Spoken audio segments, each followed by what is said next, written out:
to whatthebookiessay.com. Now, if you're a regular viewer of What the Bookies Say, then you've probably already realised that we tend to take quite a light-hearted approach to sports events and the betting that surrounds them. But of course, the 2010 World Cup is anything but light-hearted. In fact, it's a very serious occasion indeed for punters and bookmakers alike. Bookmakers are saying that already that this will be the single biggest betting event the planet has ever seen, and they're suggesting that between now and the end of the finals in July 2010, a total of £1 billion will be staked on the event, and that's compared to £500 million that was staked in the 2006 finals.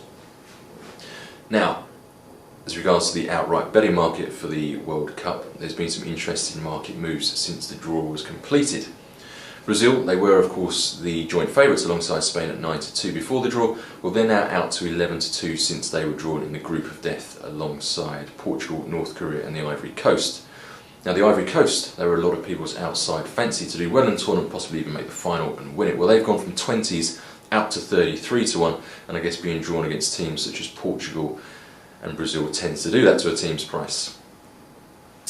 England, under Fabio Capello, a nation expects as per usual, and before the draw they were 6-1, and Chris Shillington, head of PR at extrabet.com, reported that they'd seen a whole flood of money coming in for England at sixes before the draw, but what they probably didn't see was that the punters were gazing into their crystal ball and foresaw England getting drawn into what is probably the easiest group of the tournament. So congratulations to you punters that took the sixes, because they're now 5-1, but before you start congratulating yourself too much and slapping your back, you've got to take into account that England, should they get through to the knockout stages, which of course they are well expected to do, they could end up meeting Germany, France and Brazil in the semi-finals.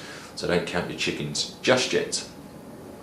Now there's a team that we should monitor very closely building up to the finals in June, and that team is Argentina. Now I can't remember Argentina ever being quoted in double figures to win the World Cup finals, but at the moment they're currently being quoted at 10-1.